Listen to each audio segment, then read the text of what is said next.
Everyone, welcome back to our another mini blog. তো আজ হচ্ছে 8 মার্চ, মানে হচ্ছে শিবরাত্রি। তো এদিকে এখন বাজে রাত 9টার মতন। তো ঘর থেকে স্নান টান করে একটা ধোয়া কাপড় পরে চলে আসলাম আমাদের ঘরের পাশে একটা শিবের মন্দিরে। তো এসে এদিকে আমরা সবাই মিলে হাতে হাতে লেগে পড়লাম ফল প্রসারি কাটতে। এদিকে দেখতেই পাচ্ছ মা বসিয়ে দিল খিচুড়ি, পায়েস এইসব হবে। তো আমরা সব কিছু কমপ্লিট করে ঠিকঠাক করে রেখেছি। আর এই যে আমাদের পুরোহিত মশাই এসে পড়লেন, প্রায় 12টার সময় পুরোহিত মশাই আসলেন। তো যাই হোক, তারপর এদিকে পুজোটাও শুরু করে দিলেন। সব কিছু আমরা ঠিকঠাক করে গুছিয়ে রেখেছিলাম।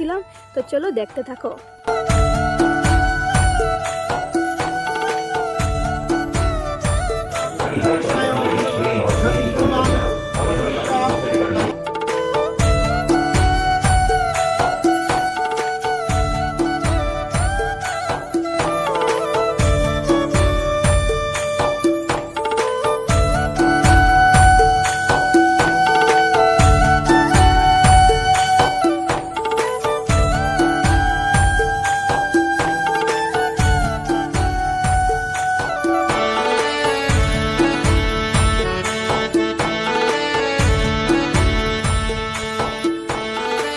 দেখতেই পারলে এক এক করে পুজোটাও কমপ্লিট হয়ে গেছে। সবাই মিলে বাবার মাথাতে দুধ জল ডাললাম। তারপর এদিকে চলছে প্রসাদখানি।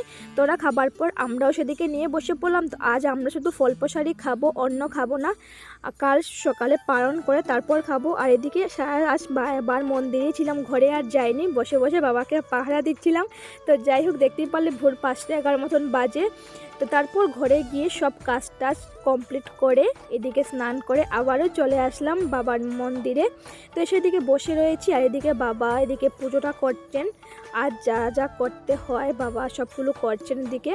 তো তারপর আমরা বসে বসে দেখছি।